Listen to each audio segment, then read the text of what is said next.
Accountability. America, we do not know her. I also am going to cover the fact that the Epstein files still haven't been released, and we continue to have roadblock after roadblock to getting them. Airport propaganda, very reminiscent of communist China, Russia, except it's happening in America. And I also want to give a very special thank you to our presidents of this great United States. So stay tuned, and I hope you enjoy it.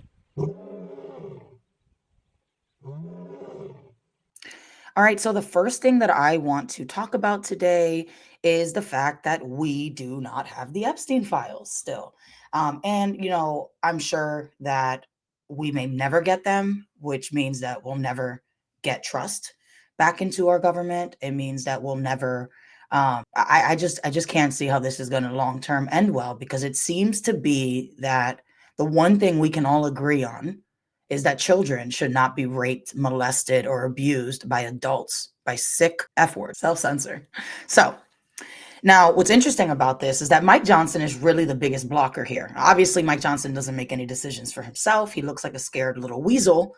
But what's interesting to me is the fact that Mike Johnson has been doing everything possible. And right now we have Adelita Grijalva, and she is coming out of, so we have an Arizona Democrat that has actually not been sworn in. And normally this would be something that, because the government is shut down right now, that you could excuse it if we've never in history made an exception. But we have actually made exceptions in history. We actually made exceptions in 2025 because, let's be honest, we continue to have issues, or they're not in session, which is normal, but kind of annoying. It feels like our government takes more vacations than the average person can or ever has.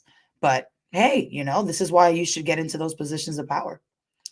So Adelita Grijalva actually has agreed with Thomas Massie that she'll be signing this bill that they need signatures on to be able to push the release. Now, Grijalva is the last signature. If Grijalva signs, we can push this. I think that they'll find another way, but every single thwarted attempt to get these files released are just another mark against the people in power. That's it. And it just continues to build. You can only throw so much sand in a wheelbarrow before it falls over. Now, with Adelita not sworn in yet, the signature cannot be added, can't release the files. But see, Johnson has previously sworn in new Republican members who won special elections earlier in 2025. Now, even during a brief pro forma session. In contrast, he has insisted that Grijalva's swearing in must wait until the House is back in session after the shutdown. I would say that, it's just convenient, unfortunately. I just have a hard time believing anything Mike Johnson says. He just seems so bought and paid for and like a squirmy little weasel. But yeah, check out this clip here of him addressing kind of what's going on. It's bigger because I'm doing better. And today during the pro forma session, what's your reaction to that? And are you still committing to only swear her in once the House is back in session? I thought Hakeem was a better attorney than that. It's a publicity stunt. I don't like his Democrat attorney general in almost Arizona performative Southern, gentleman accent. She I'd has like nothing to believe whatsoever he's a to do gentleman. with what's happening His in Congress. actions are so corrupt Grijalva and so is questionable. congratulating for winning her late father's seat. We love that. We're going to administer the oath to her as soon as we get back to our regular legislative session. As I've said 1,000 times. Also, why are we electing that the is children of issue. politicians? We're going to. My only issue with Grijalva is I do not think that I am qualified to be an Army Ranger because my father was one.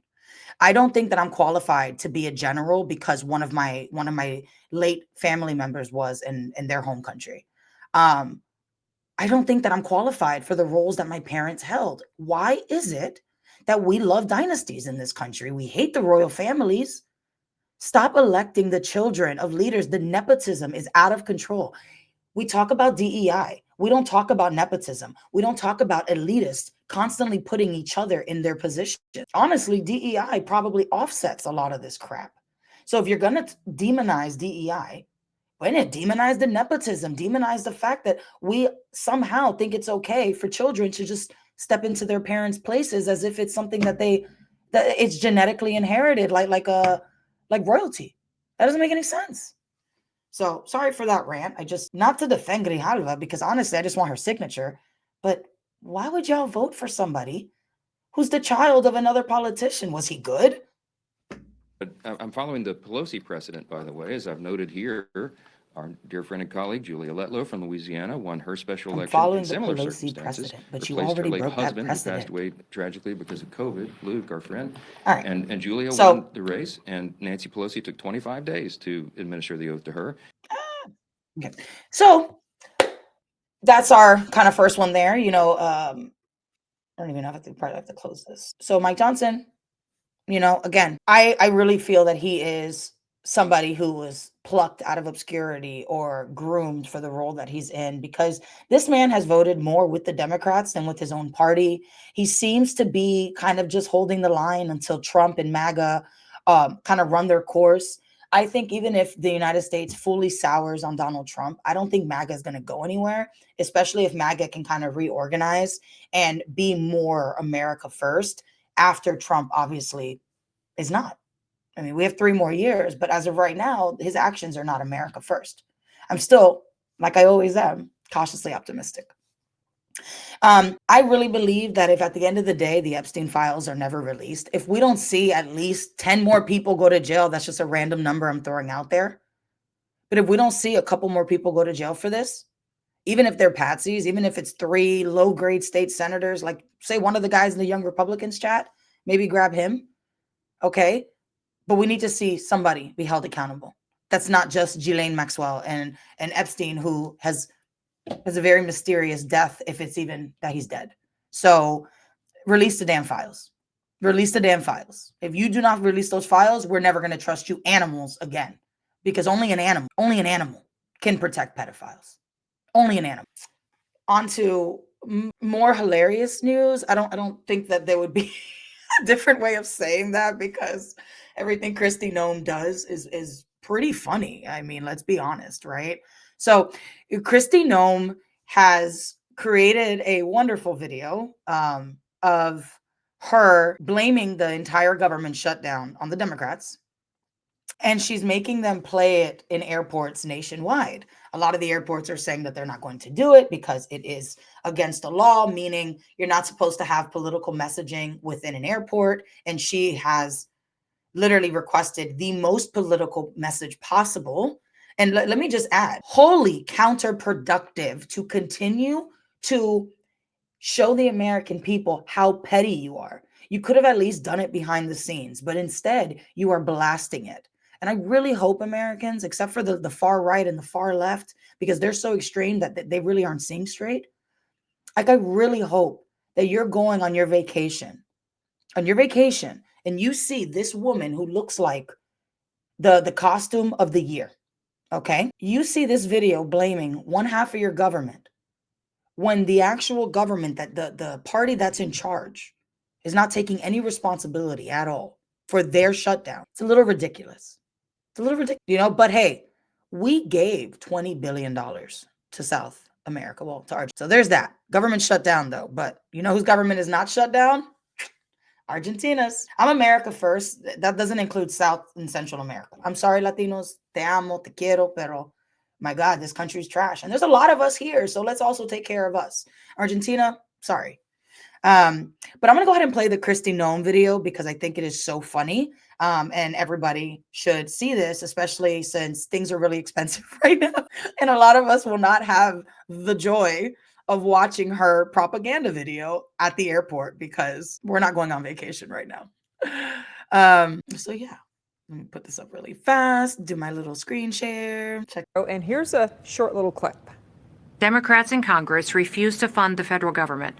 And because of this, many of our operations are impacted, and most of our TSA employees are working without pay. So, I want to just put up a picture here. Okay, hear me out. I think Kristi Noem should be a Halloween. And you could probably do it if you're like a party girl who goes out and maybe you have your little extensions or your sew-ins, or you have a lace front that just like sits on a mannequin. But look, you can literally wear the eyelashes, you can put on the fake lips, or you can like take like a Scotch bonnet pepper and just like rub it all over your mouth. It's gonna hurt, but you're gonna feel alive. Okay. So we got the eyelashes. We can do like some crazy level of extensions and then wear like some really cute cowgirl get up or, you know, a police uniform. And then you can just like put ice over the top of it. Because this woman loves to cosplay. And I just, every time I see her speak, I just think of the fact that she should really be a Halloween costume. And also, the reality is I'll make jokes and I obviously every 4 years we're going to be switching people and if one party cannot do a good job, then we're just going to live in this never-ending cycle of changing the guard because we only have a two-party system and nobody seems to want to create a three-party system. But I'm hoping that after all of this destruction that we see with every single president that I've seen for the last 10 years, it's just getting worse and worse and worse. And nobody wants to take the high road. Nobody wants to be a decent person. Instead, they want to do crap like this. They want to continue to fan the flames of hatred and division. This video is particularly alarming because we look like a communist country. We look like China with state-led propaganda. It's bad enough that you have the vice president loving to go on the Charlie Kirk show. Change the name of the show. It's not his show. He wasn't even known for his podcast. He was known for debating. But no, instead, they've now taken over like state-led propaganda. It is dangerous. We are really in some dangerous territory in this country. All right, y'all. So Mitch McConnell is still in office. Mitch McConnell is still alive. He's been very quiet, it feels like, since Trump came into office. But, you know, over the, like in 2023, he had multiple falls and everybody was like, can you please just retire already? But, you know, the power hungry, the corrupt, the greedy, these people cannot do what's best for this country. They cannot actually step down and be decent. No, instead, they have to clench power until their frail little bones break and they all get to die in office. And see, we have a No Kings protest, but I haven't seen a protest about the nursing home that is in there, that's running our country. The nursing home, the wholly corrupt, dying in office nursing home that's running our government and also on our Supreme Court. Yeah, Clarence Thomas, you need to go, bro.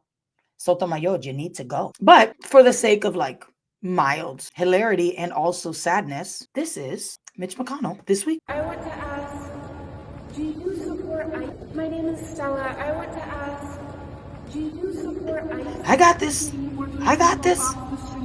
Who? Well, I'm doing it. Oh, nope, don't got it. Kidnapping them? Don't got it. This is a core example of why we need to be ashamed of ourselves, why our government should be, and I love how it like, okay, so I'm not allowed to freeze frame? All right. I'm not going to get a screenshot of Mitch McConnell on the floor. There's a lot of them on the internet. This is really sad. This is really sad. And when we finally get these decrepit geezers out of office, we need to make sure that this never happens again. There need to be term limits. There need to be age limits. If I cannot be president at the age of 18, you cannot be president at the age of 90. You cannot be in the Supreme Court at the age of 90. You cannot be dying in office after 40 years. You haven't done anything, and yet somehow you're still there. Never again, please, America. When this is over, please don't ever let this happen again. Put the laws in place. All right. So I've been watching for the last year a lot of, you know, independent journalists and politicians, following their YouTube channels, X feeds, and trying to like just see more than what I was getting, right? I love ground news and I do check out the Daily Mail and the Associated Press. And for the most part, I think all of these publications have value, right? I can see through the bullshit. I am naturally a skeptical person. I do not believe anything that I'm told at face value, and I question a lot. I got fired from a job once for asking too many questions, and I still think that that's hilarious. But this week, you know, a lot of you out there, if you're watching the news regularly and you're really up to date with politics, you know that Marjorie Taylor Greene has kind of been having a turnaround story. And I don't know if it's genuine. I don't know. I really want to believe that she is changing her views based on her voting demographic and the people that are keeping her in power, because it would be nice to see that become popular again, right? Like you have Thomas Massey, who I think is really great. But again, at my core, I don't trust any of these people. I have a very hard time looking at anyone and thinking that they're good when they're so entrenched in the rot. That's all it is. It's all rotten. But Marjorie Taylor Greene had a really interesting episode with Tim Dillon, and I like his show. I think he's kind of fun. So I'll go ahead and share that. All right. So let's go ahead and listen here. Regular folks back at home, and they're all saying, is our country on the verge of a civil war? And then I also have feelings of my own, just through experiences of extreme death threats and hateful monologues, and being called Klan mom by Jimmy Kimmel, and just being Jimmy treated Kimmel. this way. Everybody's Where favorite person. at times I'll say, I want a national divorce. I don't want anything to do with the left. But then at the same time, Oh, and let's be clear, the feeling of looking at the other side and just wanting to be done with them is heavy in this country. It's heavy amongst people that I'm friends with. It's heavy even amongst family members. We are all so fed up with everybody on the other side that we actually have convinced ourselves that the way to move forward is to excommunicate ourselves from them. That's crazy. But that thought occurs because if you have been stuck in one of those like immovable conversations with either an extreme lefty or an extreme righty, you know how I feel. You just want to shut down and walk away because, oh my God, how can you not see what's right in front of you? Because I think for most logical people, they can see what's happening. We don't have sycophantic fandom, but on the left and the right, you get those extremes. And those people are very hard to have conversations with. I don't think that they're pointless. I just think that they're hard. That's it. It's just difficult. I go, oh my God, I do not want an America where we have a civil war, where we're fighting one another, and because that's too horrible. But I look at these things and I'm so disgusted with Washington, D.C. I hate I'm so politics. disgusted with The DC. two-party system is extremely broken. It is failing all of us. Abolish the And two-party when I look system. at, here goes another $100 billion to Ukraine or $30 billion to Israel, but yet nobody can afford health insurance premiums. And then I'm getting yelled at. And I also want to be clear here. We mentioned all the foreign aid that we give away. We 100 billion to Ukraine, 30 billion to Israel. At least Ukraine is actively getting attacked on their land. Israel's just attacking everybody else. Israelis are thriving in their country. The US is not. Why are we giving them money? That is the most basic thing I would say. I would expect if they were such good allies after giving $300 billion, that they would actually give us some money since we're struggling. Like if I lend my brother money when he's doing bad, okay. But if I'm doing bad, he reciprocates. So why can't we get that from our greatest ally? Just asking simple questions.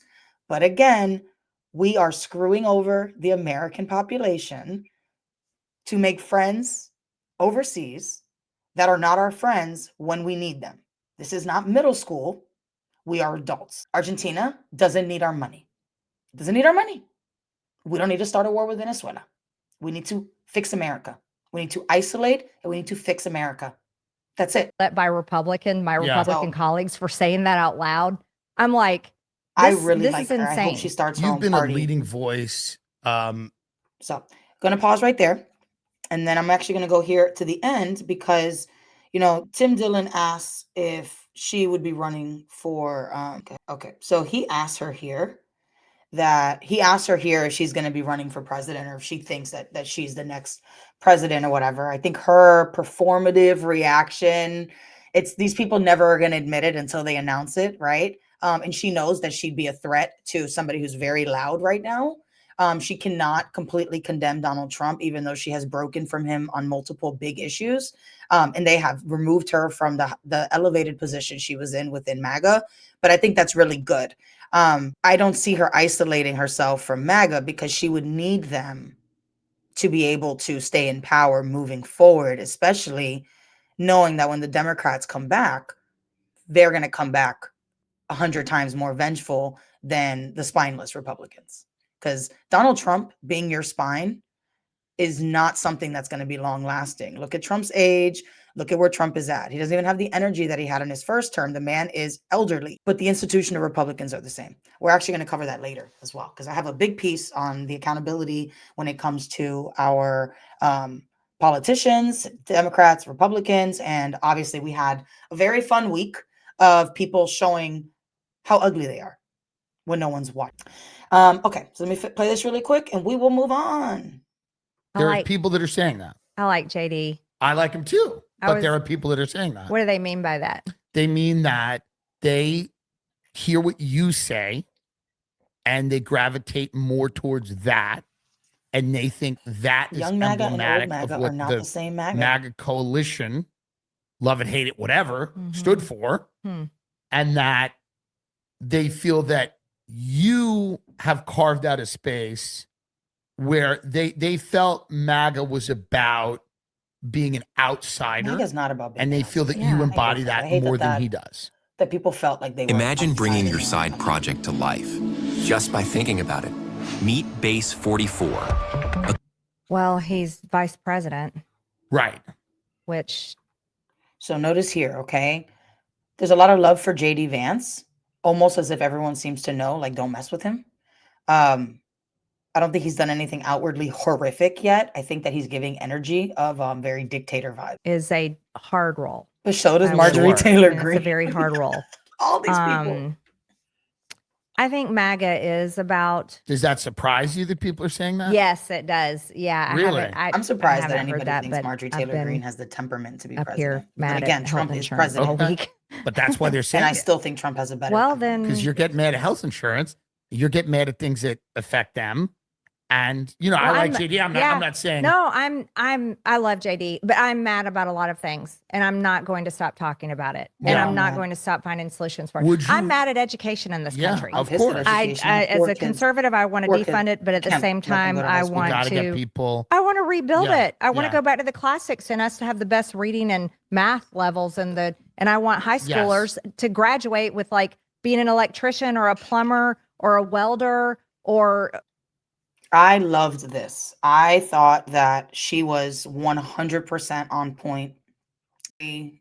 Very cautious. She's very cautious to step on any feet, especially because they've distanced themselves from her, but they haven't outright condemned anything that she said. As you know, Marjorie Taylor Greene has been very anti-Israeli government and anti-Israeli government kind of genocide, to be fair. I'm sorry.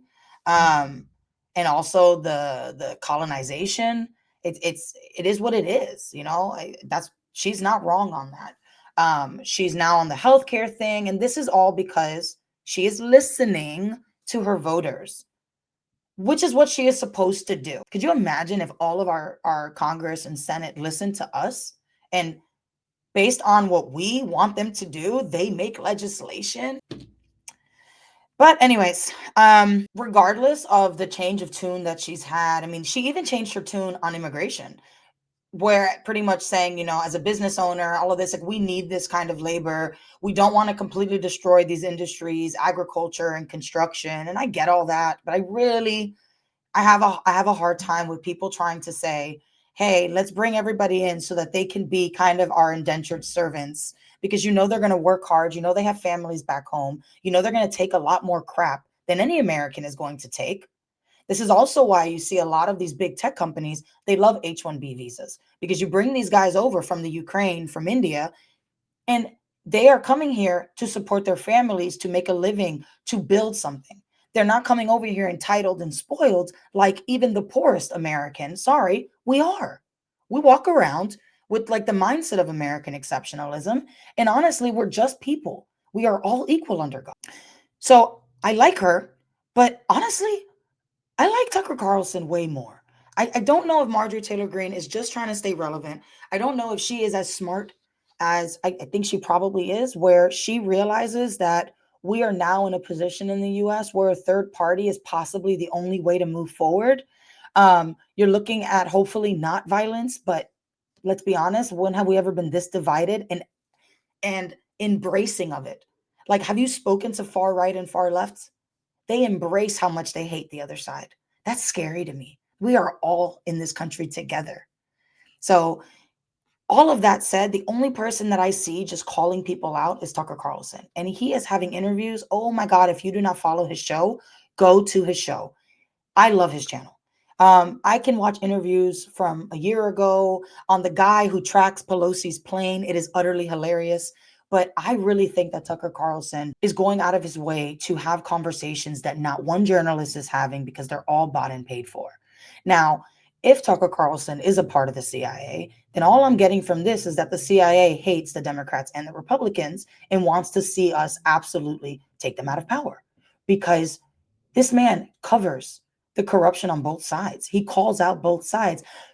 He single-handedly, along with Joe Rogan and all of his independent journalists, had a role in Donald Trump being reelected after all of the crap that him and MAGA did, right? And then the minute he calls out Trump for jeopardizing our national security, by jeopardizing our stability, which we barely have, to get into a war with Iran at the behest of Israel, the minute he said that, you had Trump saying, oh, I'll believe Tucker Carlson when he's on a real network. My dude, the real networks didn't get you in office. The real networks didn't get the youth to finally see you as a human. Those independent journalists did.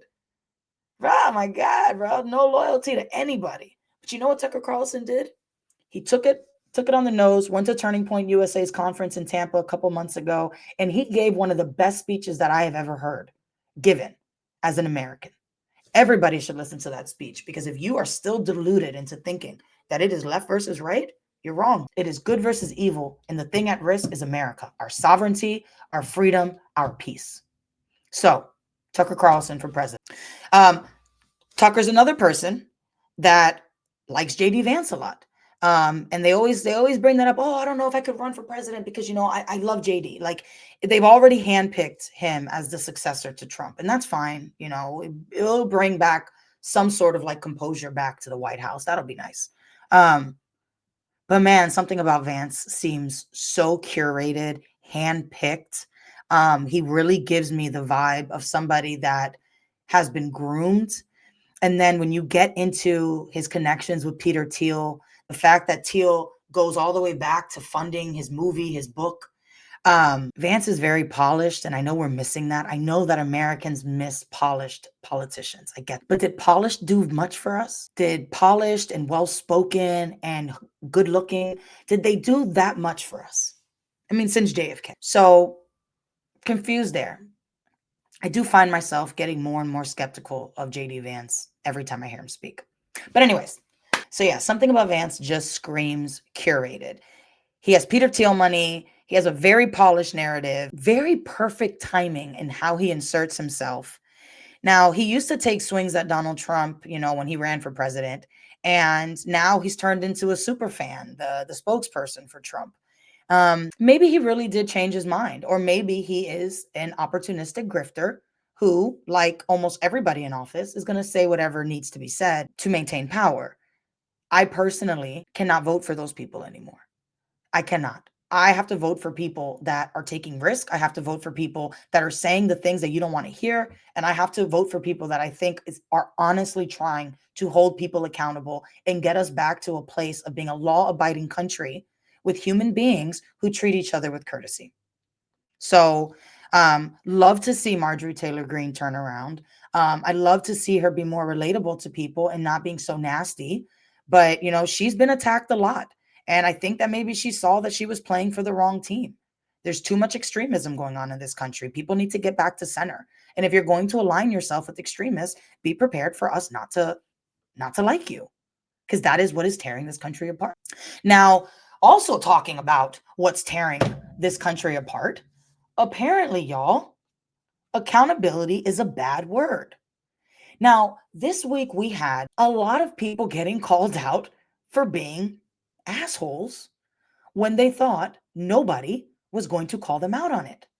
So, first up here, I want to just talk about the Young Republicans text chain.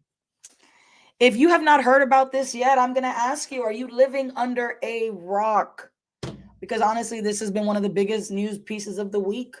Let me take a sip of water here because we're about to read these. All right.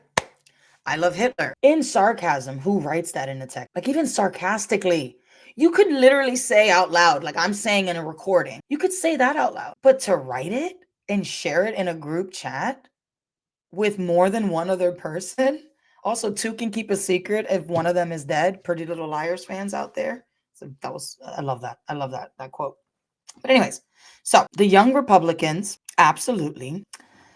So the young Republicans of Kansas had their private messages released by somebody that had beef with them. I mean, it obviously looks like its own hit job because you're in this thread and you're obviously playing around, but you know, why would you release these? But also, why wouldn't we get to learn about what the young Republicans of Kansas. So you take that with a grain of salt on how progressive their mindsets are. But again, everyone that votes no is going to the gas chamber. You're giving nationals too much credit and expecting the Jew to be honest. Now, mind you, this is the party that is like dying on a hill for a religion. So them saying this is crazy because they know that this is not something that is even accepted at all within the party. When do we start bullying people? They love the watermelon. I love watermelon. So I am officially going to call myself a watermelon person. Word up to all the watermelon people out there. It's delicious. Everyone that endorsed but then votes for us is going to the gas chamber, stay in the closet, F word. This girl is fully R word. And we are under consideration for a Trump endorsement. I mean, from the things that have come out of my president's mouth, he would definitely endorse. Like, I don't think that's a thing, right? But where I was really proud was that the federal chapter of the Young Republicans immediately fired this lovely man right here. Hold on, Peter Ginta. Actually, I need to pull up a picture of Ginta. There he goes. Okay, poof, perfect. Now, Ginta is Mr. Gas Chamber. Ginta loves Hitler. Ginta, I'm ready to, oh, this is nice. So, I'm ready to watch people burn now. Like, again, this is extreme. This is extreme because I'm a registered Republican, and in my life, I wouldn't run around saying this. But I say some crazy stuff to my husband one-on-one. I mean, my husband literally stops what he's doing to ask me if I'm okay because I've said something that I would never say on a recording. I would never type it in a text. We say ugly things. We should be held accountable. My husband holds me accountable every time. But we all do it. That is a fact. I'm 37. We do it. This is a hard one to swallow because they're so gross about it. It's over 2,900 pages. And I think that, a lot of this goes with Trump, but you could say, oh, Trump is so gross and outspoken. Trump says this out loud. These people were saying it in text messages. Now, the Kansas Young Republicans chapter has actually been shut down. Peter Ginta has been fired. He did come out to try to he apologized. And then he said that this was like an attempt to discredit him and make him look bad. I'm going to be honest with you. If you read Peter Ginta's text messages, you will be able to identify who wrote them just by looking at him. He looks like his text messages. He looks as ugly inside and outside as he is in those text messages. Good riddance. Good riddance. We don't need people like you picking the next leaders of the Republican Party. We don't need people like you at all in politics.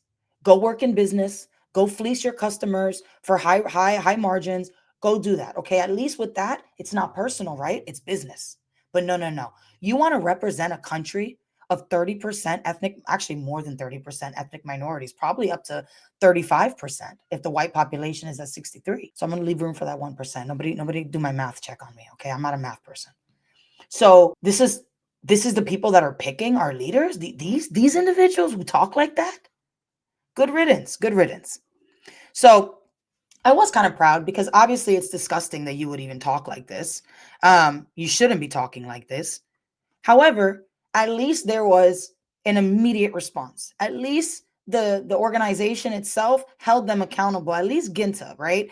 There is a state senator on there that I haven't seen if he's been fired yet, but the whole chapter has been shut down in Kansas. And that's unfortunate for all the people that were not in leadership, that were not in this group chat, that did think that they were making a difference and being the young leaders of our future. And we need them, right? I already said the difference between young MAGA and old MAGA is very different. It's vast. Young MAGA is thinking about the United States and how are we going to sustain ourselves and be able to buy homes and start businesses and be independent individuals with freedom of speech and also maintaining our right to bear. Old MAGA has enemies and vendettas from a lifetime of being fed lies and propaganda. And they are leaning into their president, who's their age, leading the charge on vengeance and spreading propaganda. And meanwhile, we're not getting anything done. We're not getting anything done. So like I said, we have 3 years left, and I'm really hopeful that, this first year, it's just a massive restructuring. And I'm just crossing my fingers. Please, God in heaven, protect this country. Protect this country from our leaders and from our citizens. But at least this guy lost his job, right? And I also want to state here, losing your job because you're an asshole is a justified reason for losing your job. Okay. A couple years ago, I worked for a massive tech company. Everybody knows. And I got fired. And I got fired for being an asshole. It doesn't matter that I was postpartum. Well, actually, I wasn't even postpartum. I was pregnant as hell. I was miserable. I was very depressed at the time. It did not excuse me being an asshole and me saying such inflammatory things that it got to a point where they had nothing to do besides fire me. And it sucked, and I was embarrassed. But there was not one moment that I told myself that I didn't deserve to be fired. I could have said that other people should have been fired too, right? In this case, if I was Ginta and I was the only guy who lost my job, then I would feel some type of way about it. Fire everybody, bro. They all got to go. And the federal chapter asked for everybody to resign. And there have been more people laid off or let go, fired, kicked out the door, whatever. I've been in that situation. And it sucks when you're the only one held accountable. Again, Ginta's not the only one being held accountable. In my case, I was wrong. I was being an asshole. I lost my job. And I had to deal with myself. And this is the best part. Like Ginta, I was 31 years old. And this is not a boy or a college kid. This is a grown-ass man. So the Young Republicans title, don't let that confuse you. This is not just little college kids. They're leaders. These people in the chat, they were in their late 20s, early 30s. These are not children. And I bring that up because we obviously have a divide in our country. Now, the Young Republicans chapter, federal chapter, showed that they are still very much the institutional Republicans that we've always known. The institutional Republicans that allowed the Democrats for 20 years to infiltrate the media and completely poison the population against them because they wanted to be polite, because they didn't want to say hard things. But this kind of shows that they're the same people. Everybody like us.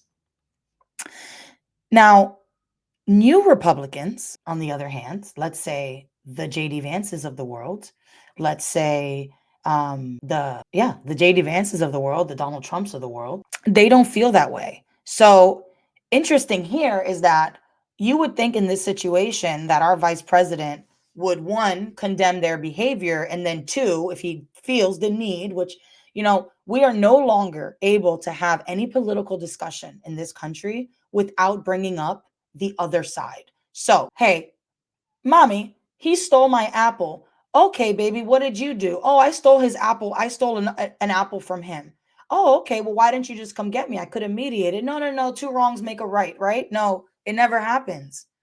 You punch me in the face, yeah, I'm gonna punch you back. That's the only time two wrongs make a right, because that's self-defense. So that wasn't a good example. Don't hold me to it.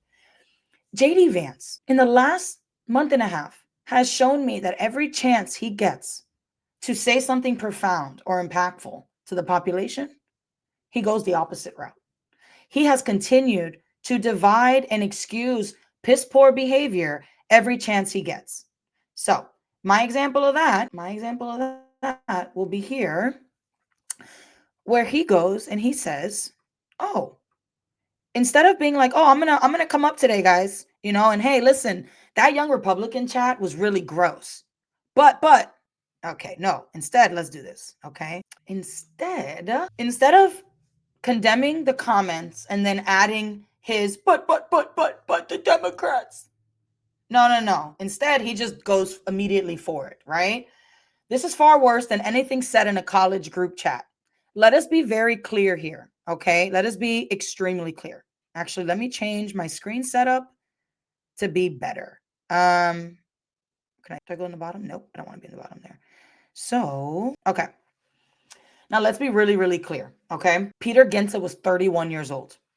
31 years. The state senator was 28. If you are old enough to be the senator of a state, you are old enough to be held accountable for making racist, hateful, bigoted. Oh my God, I honestly feel like a liberal right now. I'm just going to say every word, but those texts were all that. They were all that.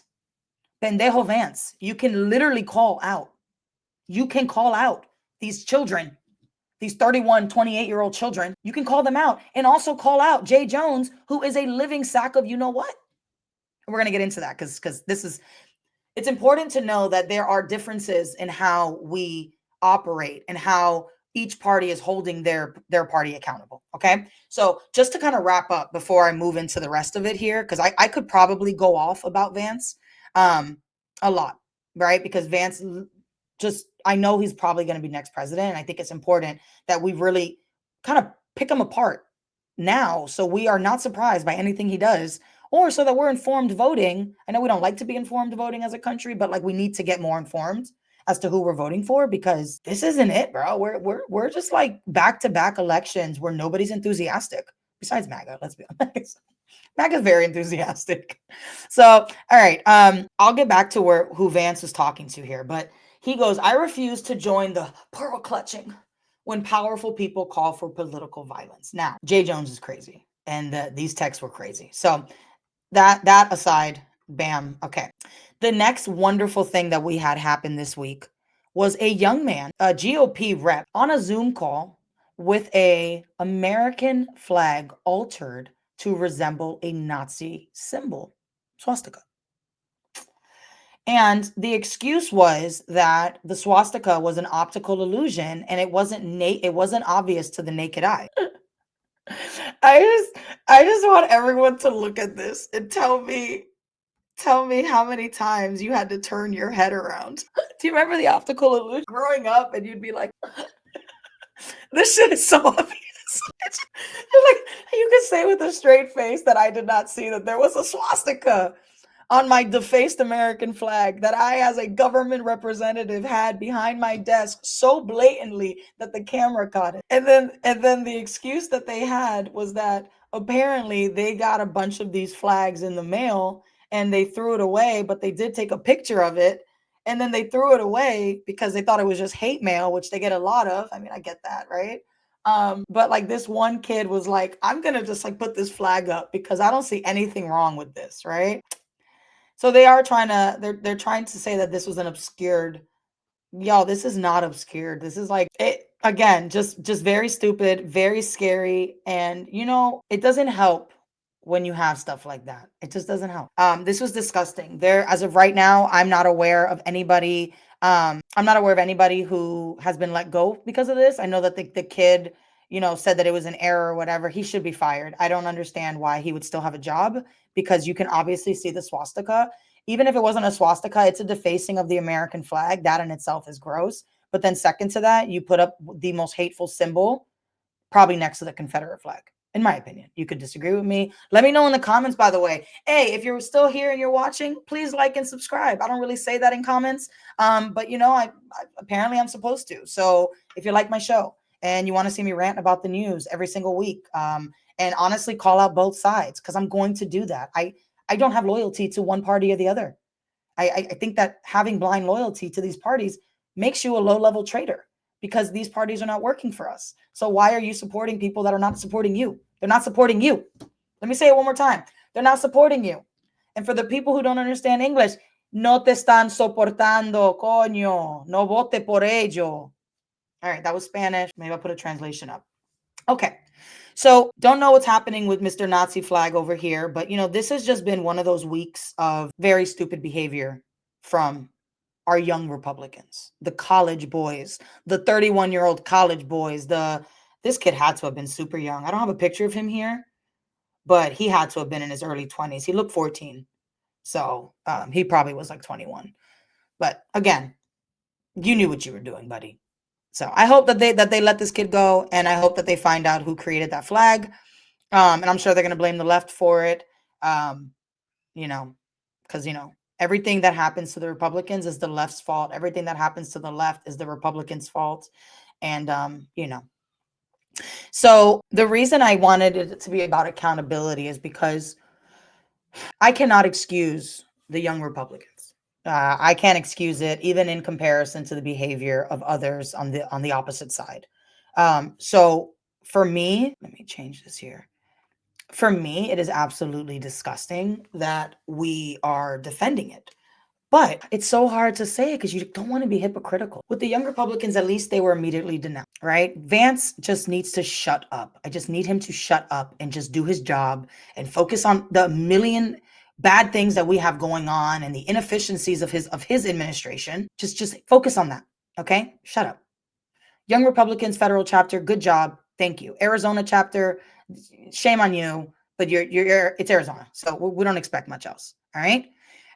However, the idea that Republicans do not hold their people accountable, but the Democrats do, is laughable. And this is what J.D. Vance was talking about.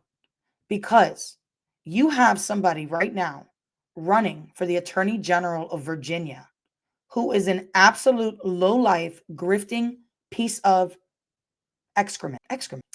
But before I talk about him, I kind of want to go into the new governor of California. We have a couple people this week on the Democrat side that just really, really ugly. But I really wanted to do this piece because I want everyone's thoughts, and I'd love to have a big debate in the chat to see, what do you think? Do you think that Republicans get held more accountable? Do you think Democrats? Okay. So the idea that Democrats are not holding their candidates or leaders accountable for their words, actions, and crimes is not a new idea, right? They let Biden be president. Now, we've all witnessed Nancy Pelosi's self-enrichment. We have seen the squad's hateful rhetoric throughout the years. We've seen, Liz Warren, I'm talking to you. We've seen our politicians cosplaying as ethnic minorities so they can, I don't know, what does that do for you? Does it make you feel more exotic, more adventurous? You can just get a spray tan and go to Hawaii. And we also have countless domestic violence and crimes committed to the point where they actually have funding solely to cover their butts. The corruption is so blatant, and we have been so complacent that they've taken their mask off. It's mask off. Everything is being done in our... And if one side feels warm and fuzzy right now, let me be clear. Every single crime that I just noted on the Democrat side have also been committed by Republicans and are actively being committed by Republicans every trading day that they do inside trading. Pelosi's the biggest because she's worth $600 million. So that's why we talk about her so much. And she's extremely blatant about it, as well as Dan Crenshaw. So shame on you. There are very little, if any, decent people left in our government. That's a fact. Now, back to the current examples of the Democrats' utter refusal to hold their people accountable. And honestly, I've come to this conclusion. The reason is really simple with the Democratic Party. They do not have a plan. The Democrats do not have a plan. They have never had a plan. There was a time in history where they were actually, to some degree, like the party of the people, the populist movement, and they really did work for the majority of the population. It's what got them that stronghold and how they were able to recover from really how they were founded. The Democratic Party should have never been the party for the people. They were literally the party against. But when you look at the Republicans during Civil Rights Act, when you look at the Republicans and the elitists that are perceived as elitist, then you could start seeing the Democrats being for you. But the Democrats became the party of the elitist, and not the party of the elitist where, maybe we're talking about the global world order or this tie-in with Zionism that the Republicans have. No, the Democrats want power. They want blind, unfettered power, and they will say and do whatever they need to get in there. They know that if they tell the people what they want to hear, they will get elected. It's what they've done. It's what they've done historically. They are so good at rebranding and PR that their voters actually believe that they're doing something self-righteous or righteous by voting for them. No plan. Just want power. I have no plan. I just want power. Because when I'm in power, I call the shots. And when I'm in power, my friends get hookups. We can all live grand while the peasants, us, we are the peasants. We get to struggle and we get to hate each other and we get to look at them and aspire to be just like them. Crooked, corrupt, no soul, and an embarrassment to what we were put on this earth for. So before I go into Jay Jones, I want to show a video of the replacement to Gavin Newsom, because I'll be honest with you all, I never thought that I would actually say they need to keep Newsom, because if this is who California votes for, and I wish, I want to have faith and hope that California would not vote for this woman. She looks like Mrs. Trunchbull from Matilda, I wish I had like a clip for it.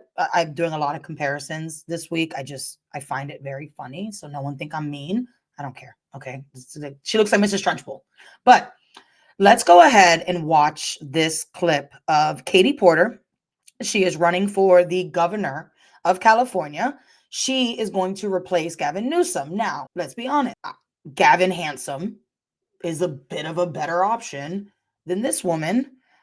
Mainly because she doesn't seem like a nice person. Actually, no, let me say, she doesn't seem like a professional. Play this really fast. Pollution and other problems, and the state could lose. Get out of my shop. You also were in my shop. Employer of the year. Stay out of my shop. Okay, I'm going to start again with electric vehicles saving us money. The shocking clip, first obtained by Politico, shows the former congresswoman seamlessly switching. So look, I don't think that it's so much to the point where, you know, you could say, oh God, like this is comparable to the Nazi text.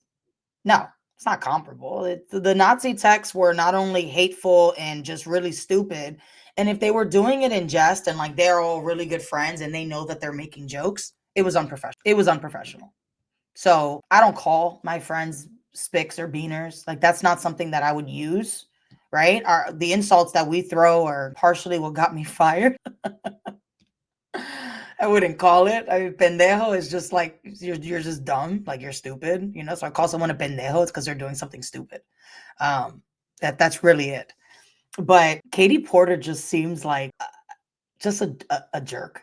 And, you know, they've latched onto this thing that she's just like this mean person and we need to really show it. So then they pull a second video of her and I'm going to play it. I personally don't think it's comparable to the first video where she's on a live interview and she's over here saying, get the F out of my shot repeatedly. But they're trying to paint this as a second video of showing what a psychopath she is. Representative Porter, the floor is yours. Oh, yes. This is why I didn't want to. I need the lights off, the bright lights. I'm so sorry, but I am about to get on. Bernard, I need you to turn these off. These that are killing me. Hang on one second, everybody. Yes, yes, we should she's have. giving. Yes. I like her calling out her employees on a business call, which is actually extremely unprofessional. You're not supposed to berate your employees. Just a minute. In front of customers, in front of anybody. So that in itself is very unprofessional. So for me, Katie Porter seems like a jerk and she seems very unprofessional. Okay. It doesn't disqualify her from being in government. Have you guys seen the people that we have in government? And again, if the person at the top is exhibiting certain behavior, the fact that you would think for 1 second that everybody beneath him needs to be better, that's crazy. We follow the leader. It is a saying, follow the leader. The leader of our country acts like this. The leader of our country comes up with cute little pet names that his fans rejoice over. Yet the other side does it and we can't handle it. We melt down. Snowflaking is so common amongst the extremes in this country. And I ranted about Turning Point USA and the whole Bad Bunny Super Bowl. That's a very core example of snowflake-ass conservative behavior. And I don't want to call out the white Christian, evangelical, Judeo-Christians that don't even know what they're supposed to stand for, don't even know what it is to follow God, but want to lecture everybody else about it. It's really funny to me. Snowflake behavior. So I really think that they're reaching on the Katie Porter because I think that she's just a jerk. And she's frustrated in that moment. I've been on a live call. My kids come in the room and I'm over here like leave. You need to leave now. So why are you know what I mean? Like I again, be frustrated. Don't like somebody, but like, let's not make up a bunch of crap just to dislike her. I think that first video shows what a jerk she is, how unprofessional she is. Keep it moving. And I thought all that until this gem of a video came up. Okay. So at this point, 2 videos have come out of Katie Porter, right? And of these 2 videos, sorry, 1 second here. Of those 2 videos, I guess people are just saying like, is this going to keep happening? You know, if we have 2 videos of you, this might be like a slow attempt to just discredit her and have her lose the election, which if you think about it, that's what the Democrats do. That is what the Democrats have been doing. Every time somebody goes up for a judge or a position, they're a rapist, they've done this. It was 30 years ago and you have no evidence to the fact, but who cares when you have activist judges? So kind of, whatever. But Katie Porter goes to an interview after these videos come out, and the journalist is pretty much asking her questions that were pre-sent, right? Which is very common. This is not like Donna Basil and Hillary Clinton in the debate. These questions are sent to all candidates so that they're not showing any bias, any kind of favoritism, which our media does. So I like this lady. Gives her the questions ahead of time, and then they're prepped and they go in. Well, apparently, Katie Porter refuses to be asked follow-up questions. Think about this. You are a politician running to be governor of the biggest economic state in our country, and you cannot be asked simple follow-up questions on things that you should know, right? Okay, so I'm gonna go ahead and quickly play that video because it is epic. This woman's crazy, okay? And I'm gonna step away to go scream at my child. So I'll be right back. Share here. All right. What do you say to the 40% of California voters who you'll need in order to win, who voted for Trump? How would I need them in order to win, man? How would I need them in order to win? 60% of Look the at the vote. laugh. You think you'll get 60%? Everybody who did not vote for Trump will vote for you. That's what you're in a general election. I just want to flag here. That response, like that immediate guttural response from her, makes me wonder if they have a plan in place to make sure that they win the election. You see, I believe that with everything going on in California, that it should be an easy win for the Democrats, right? But I don't know. 40% voting Republican, and then LA trying to become a seditious state by completely rejecting federal law. It's an interesting one. But that little laugh, that why would I need that 40% of people, that tells me that they may have their little plan in place, because California going Republican during Trump's presidency would be the craziest result on my bingo card. Yes. Well, to those voters, okay, so you... I don't want to keep doing this. I'm going to call it. Okay. Thank you.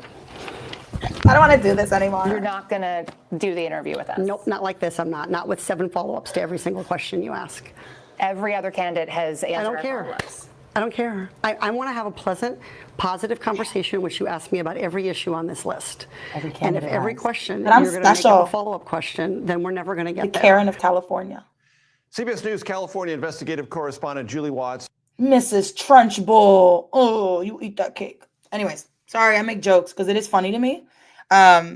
This idea that you're going to go be interviewed by a journalist, an investigative journalist who's known for doing that specifically, not CNN, Anderson Cooper, or who's the guy, Jake Tapper, looking like he's always smelling a fart. Always. No. Those people that they have absolutely zero good intention or good faith when they're conducting interviews, and they are just trying to get whatever BS propaganda they're trying to push or agenda they're trying to push. No, this woman is actually asking questions, and every single candidate was happy to do the follow-up questions. Katie Porter is special.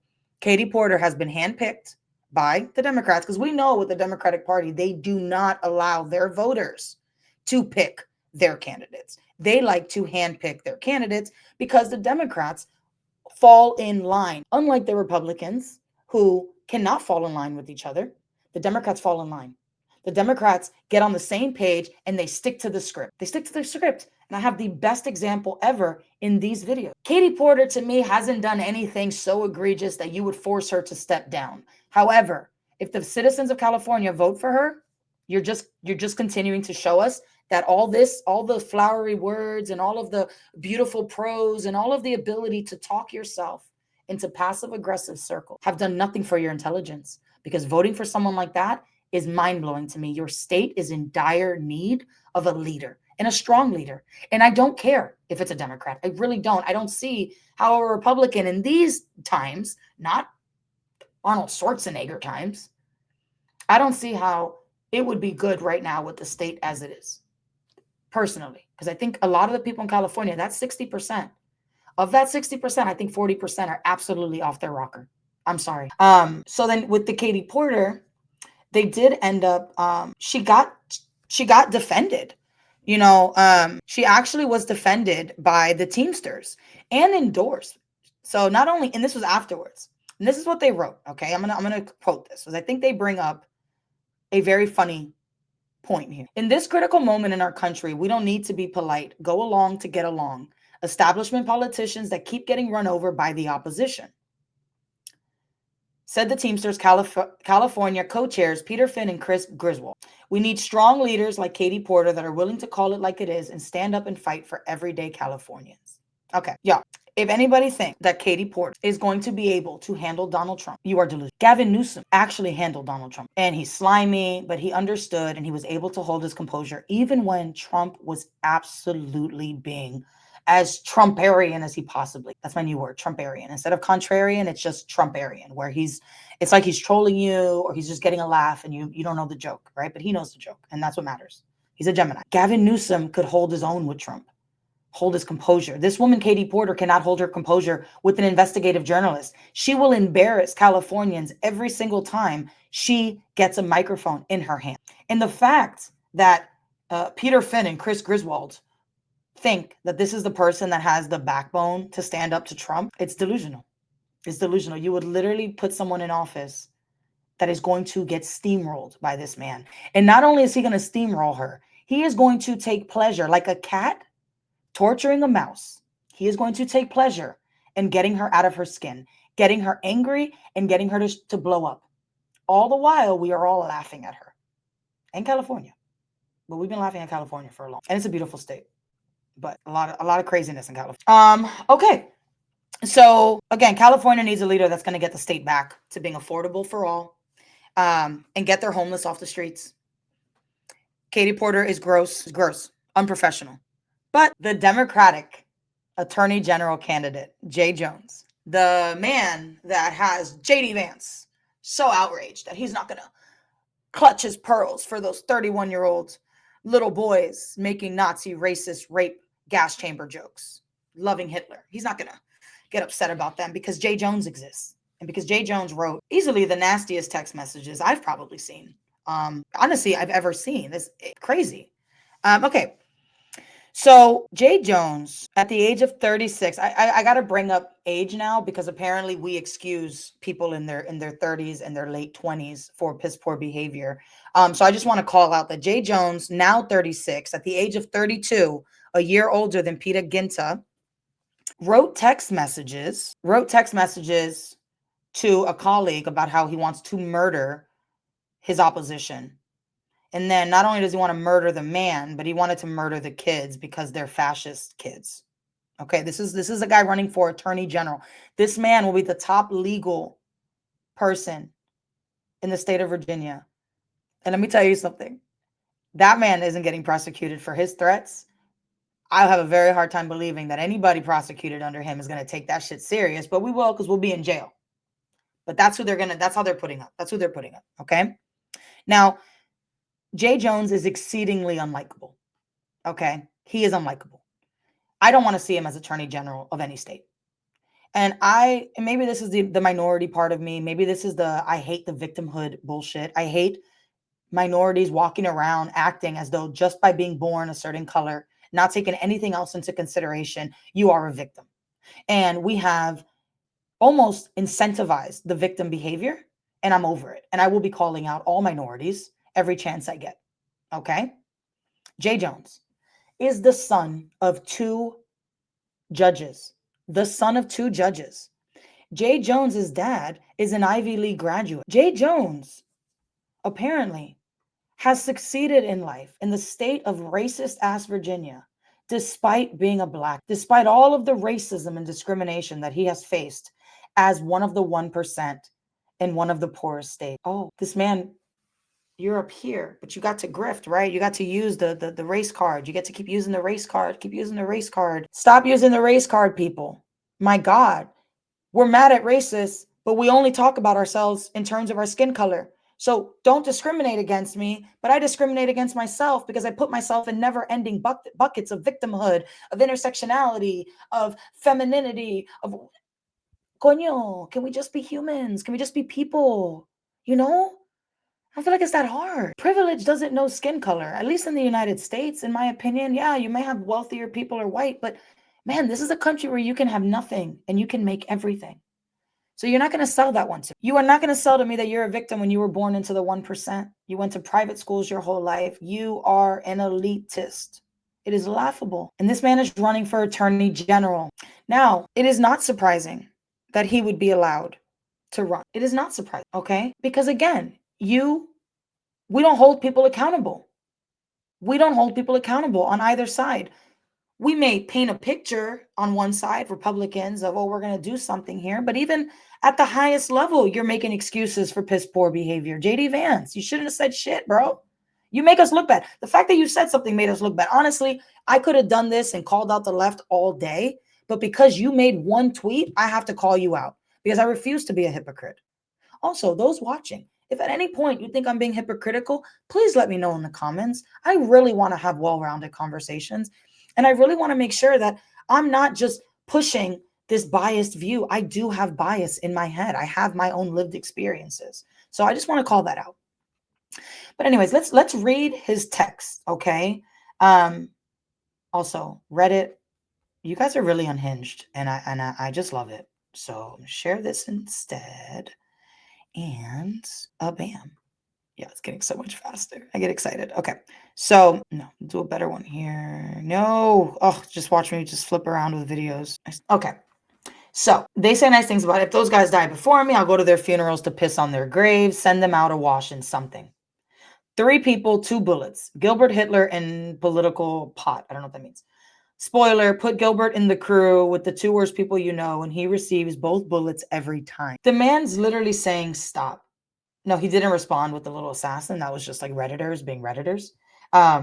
He's telling him to stop. And then he goes, it's bothering me. This to me is an immediate HR, right? Just because he said stop, I would stop because I don't want to lose my job to HR. But these people don't lose their jobs, apparently. They get to run for attorney general of the state of Virginia. So you weren't asking questions. I wasn't attacking. I was trying to understand your logic. Yes, I've told you this before. Only when people feel pain do they personally move on policy.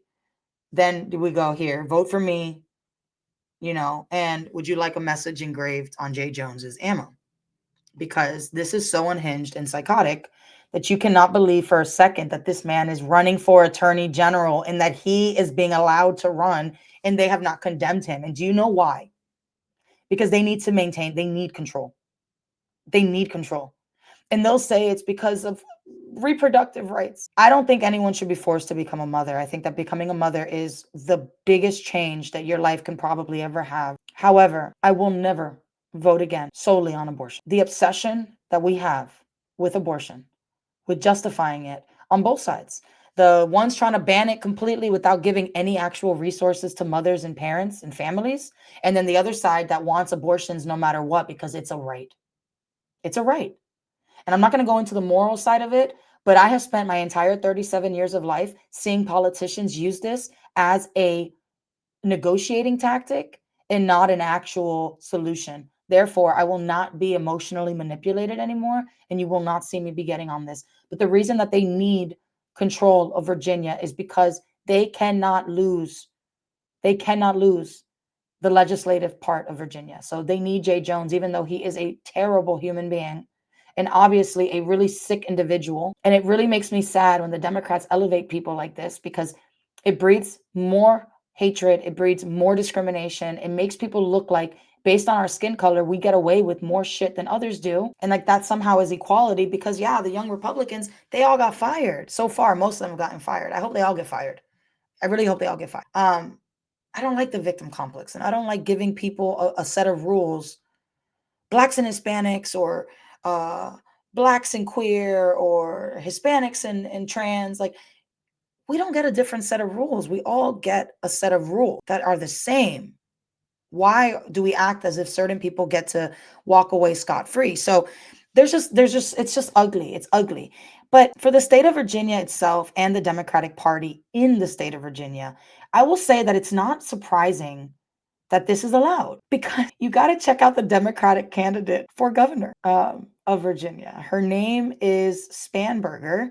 And you could, whatever. Her name is Spanberger, and I personally think that she is a very clear mix between Hillary Clinton and Emperor Palpatine. If you don't agree with me, let me know in the comments. But this woman looks like Hillary Clinton and Emperor Palpatine. And I'm going to show you a clip.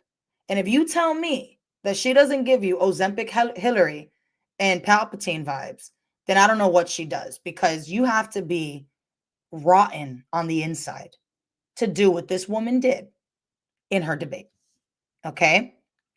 It should not be. Oh, actually, one second. Let me go ahead and play the video, and then I'll do my little rant, and then I'll wrap this up for today. Okay? It's been a week, y'all, and what's the week? All right. So I'm going to go ahead and play this. But for you yourself, do you still continue to endorse Jay Jones? 15 seconds. Yes or no?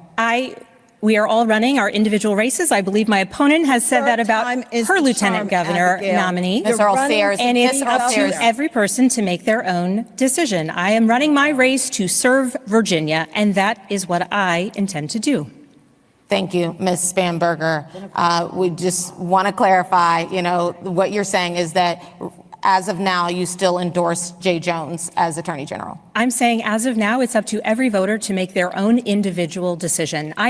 Let's be very clear. This running around a conversation and a question, and this giving the corporate passive aggressive or absolutely empty ass comment is why Donald Trump got into office. Just remember that, okay? Because I have my piece at the end. The genuine response, the unfiltered reaction, people found refreshing even when it was offensive. But this level of gaslighting and talking in circles and saying absolutely nothing is infuriating for anybody with 1% of intelligence in their brain. I'm running for governor. I am accountable for the words that I say, for the acts that I take, for the policies that I have put out. Thank you. I am responsible for the policies I put out and the work I will endeavor to do tirelessly for the people of Virginia. Thank you, Ms. Spanberger. Ms. Earl Sears, before we get to rebuttals, because we will get to rebuttals, we have a question for you. While there is no equivalency, this next example does speak to the divided nature of our country. During the Charlie Kirk Memorial, President Trump said, quote, "I hate my opponent and I don't want the best for them." Is there a place?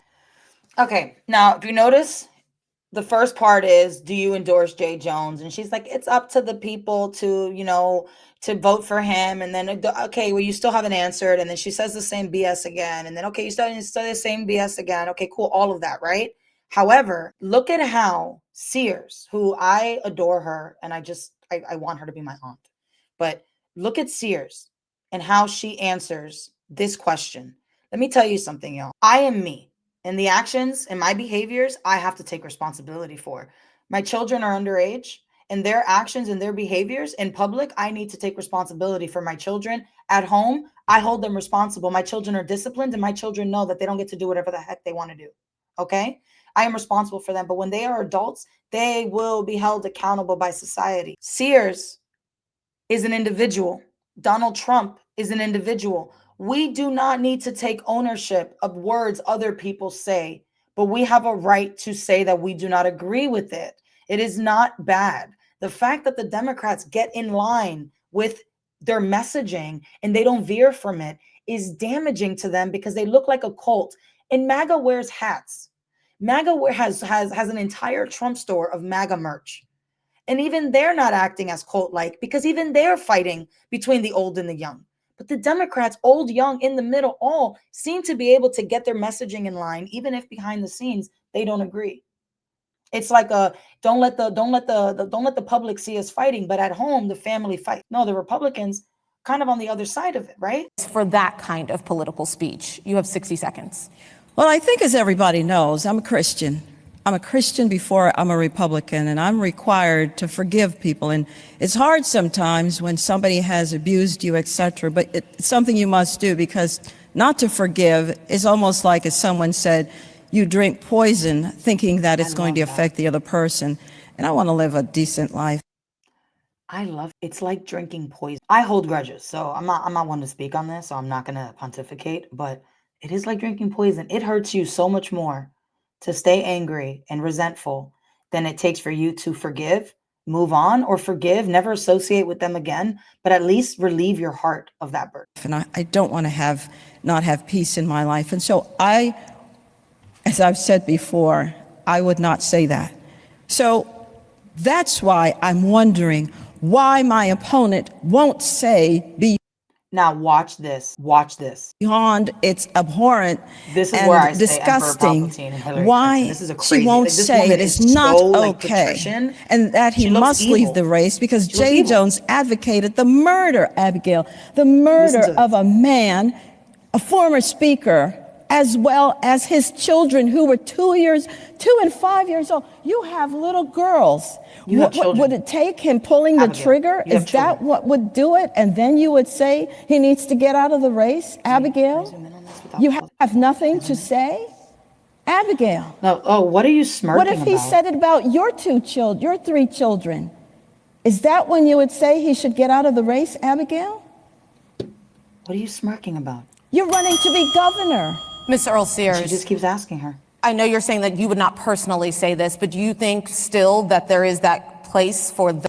So let me go back to my picture here because I feel like this is just epic. The governor for Virginia, a mother, will not condemn the words of somebody. This is how I would have done it, Abigail. That's a great question. I'm responsible for the words that come out of my mouth, and that is not something that I personally would have ever texted to somebody. It is unfortunate. However, the candidate has apologized. As a mother, I accept his apology, and I understand. I know him personally. I know that's not his heart. Those are things that were said in extreme competitiveness. It is inexcusable. This was 4 years ago, and I believe he's done the work to be a better person, and he has apologized publicly. Bam, bam. Somewhere they are being told that they are not allowed to do the basic human thing, which is acknowledging how shitty that was. Instead, what she does is stare off into space, smirking, while the incumbent is asking her to condemn somebody who commented that he wanted to murder children. So tell me, is your party alliance more important than you being a mother or you being a parent with half a brain or even a heart? Let me tell you something. I don't care who you are. You could be the president of this country. You could be honestly, the only one is God and Jesus, that you could do something to my kids because you gave them to me, right? And I trust you and I have faith in you. But you would never come at my kids like that. That's all bets are off. All gloves are off. If I see someone attacking someone else's kids, all bets are off. Children are off limits. There is no negotiation. It is why the Epstein files are such a big deal, because children are a no-brainer. It is a non-negotiable. You don't touch them. You don't talk about them. Disgusting, inexcusable, evil people. Evil people. But the only thing you want is power. That's all you want. Power. It should not be so hard to condemn someone. All of this shows to me, everything I've covered in the accountability section, everything shows me how much as a society we are lacking in common decency and how much we are lacking a sense of shame as a country, as a populace, as racial groups, as minority groups, as religious groups, as people who breathe and bleed. We have no shame. We have no shame. Most, if not all, of our leaders in this country are low moral egomaniacs who will do absolutely anything to gain and keep their power. You'd hope they used to be moral, but the dinosaurs in office suggest that we're only now noticing what's been true all along. Just now. Is it possible that we are not as stupid as they obviously think that we are? Or is it that we are so interconnected now that you have an entire generation or two that are no longer programmed by state-led propaganda the way that our parents were? The great generation was told that they were free and that they were exceptional and they flourished while their government sold the country off slowly and quietly and enriched themselves and their friends. The fact that we are all waking up is because they have gone full mask off. And even the most willfully ignorant are slowly coming to awareness. I personally think Donald Trump, I think he will go down in history as one of the most impactful presidents that the United States has ever. Now, whether that impact is going to be for the better or for the worse, it remains to be seen. But the legacy he can already claim is the complete erosion of etiquette and polite behavior when dealing with opponents in our government. What Trump brought full force into politics is being genuine, truly genuine.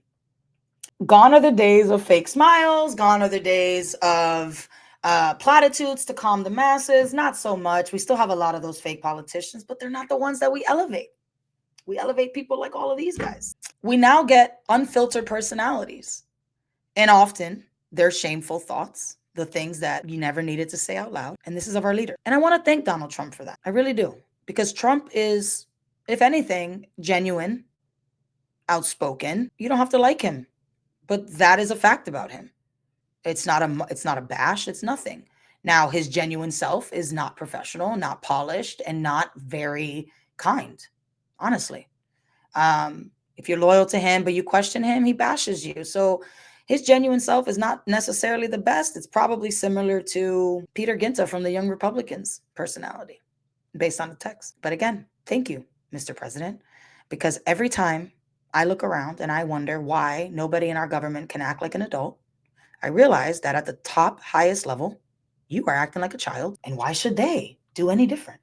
Right? So just to really like kind of bring that little point home there, I want to play what is utterly hilarious if it was something that was put out by anybody but the president of the United States. Kim Jeffries looks great in somebody. Now, he didn't just do one video, right? So like that's the best part. So you would say, oh my God, this is hilarious. This is actually really funny, but this is a core example of why you cannot be expecting low-level senators and congresspeople or state senators to act with decorum when the president of our country is releasing AI videos that are racially charged, first of all, right? It's funny, so I'm not going to be mad as a Hispanic, but they are racially charged, especially when you've been demonizing the same group for the last, years. You've been demonizing, specifically calling out, right? As opposed to calling out Ukrainians, Russians, the influx of Irish. We have so many people coming from that side of the world, but we don't call them out. They're not the illegals that we dislike. The people that we dislike are the ones that he seems to really have a good time